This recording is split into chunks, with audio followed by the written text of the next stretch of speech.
Joining me live now for analysis on the Middle East drama, the conflict that continues, is Executive Director of the Australian Strategic Policy Institute, Justin Bassi. Justin, what do you make of, first of all, the decision by the United States to wipe out Iran's nuclear capacity, and confirmed by Hegseth overnight, Secretary Hegseth, that yes, indeed, their mission was completely successful? Kieran, I think this is about three elements. It's about prevention. Preventing Iran from acquiring a nuclear weapon, which is not just good for the Middle East region, it's good for the world. It's about deterrence. It's about saying to Iran, do not escalate, do not retaliate against the US or other interests in the region, otherwise you will face further strikes. And thirdly, it's about reassurance. Clearly, Secretary Hegseth yesterday and the chairman made it clear that these strikes were not about regime change. They were hopefully, from an American perspective, one and done, where they could say this is purely about your nuclear facilities and now the rest is up to you. So prevention, deterrence, reassurance, this is what the strikes were about, and taking advantage, of course, of the opportunity, the fact that Iran and all of its friends and partners, whether it be its terrorist proxies or Russia, are so weak that the opportunity needed to be taken. So in that context, you mentioned the proxies, and I notice Iran complaining about the breach of international law and Security Council resolutions in the wake of the US bombings. But what about their sponsorship of terrorism over decades? What about their support of October 7? What about the many atrocities that they have authorised? No discussion of international law being breached then. Sure. Kieran, I do not believe that what the Americans have done is a breach of international law.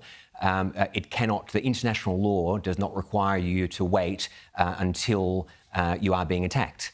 It doesn't require you to wait until a threat is such that the whole world can see it and you have to respond to something.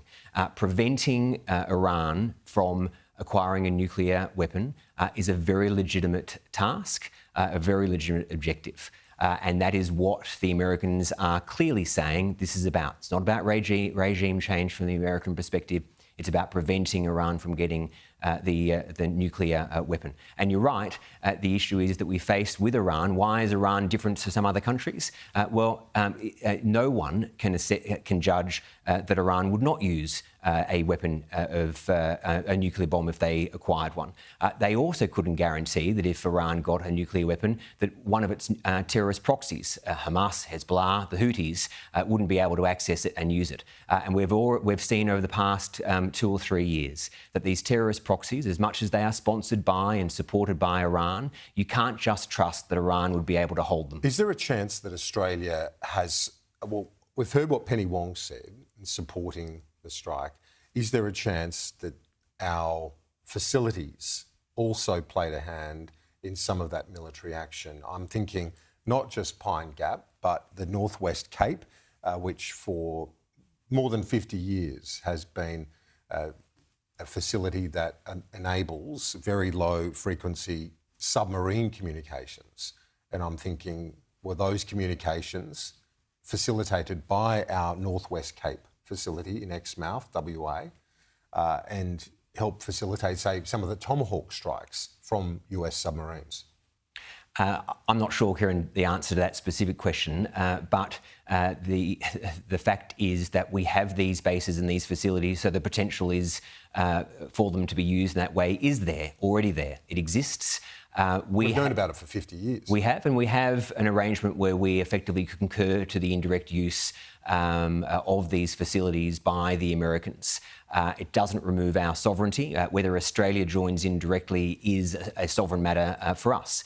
But we have these facilities because they are in the mutual interest of the US and Australia. And so the potential is there. And the Australian government did acknowledge last year when the Americans were attacking the Houthis that our facilities in Northern Australia were used in some capacity. So we've known about it. It has been used in the past for such tasks. The issue is, and part of the discussion that's come up over the last week or so, is that this type of discussion, this discourse needs to happen with the public. So there does need to be, from government, from the national security establishment, an engagement of the Australian public that says this is why we have these facilities, this is why we have the alliance with the United States, and it's about Australia's national interests and it's about global security. Is there a chance that, let's put it on the table, so the government comes out, Andrew Hastie says they were flat-footed, but they've been stronger in their language than some other allies. Arguably, the language is stronger than what Keir Starmer has used, but it's taken a day to get there. Will the US welcome this strong language from Penny Wong today and the government?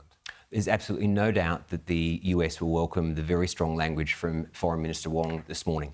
As you said, she has come out. I think she's done multiple interviews, 5 or 6 interviews at least that I've seen, where she has made it clear. The Prime Minister is going to speak at 11:30 as well, in 7 minutes from now, so we'll have that live with Foreign Minister Wong, but he'll be in the Blue Room at 11:30. Yep. It's inclement weather outside in Canberra, as you know, so they won't do it in the courtyard. It's in the Blue Room. Sorry to interrupt you, but I just wanted to bring that for our viewers. The Prime Minister will be speaking to the media. We'll have it live in 7 minutes from now. Sorry, Justin. No, well, that conversation that the Prime Minister and Foreign Minister will have with the Australian public is very important.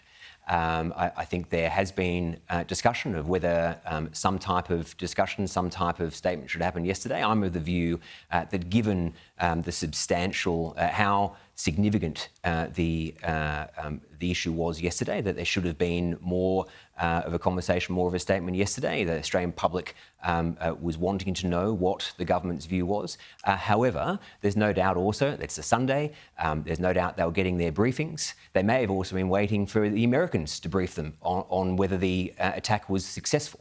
And maybe trying to get a call. They may have tried to get a call. That's right. And we don't know whether the Prime Minister's had that yet. The Prime Minister might describe it, explain it today. But most importantly, the commentary today, the remarks today from Foreign Minister Wong, no doubt about to be backed up by the Prime Minister, supporting the attack on Iran's nuclear facility is very important.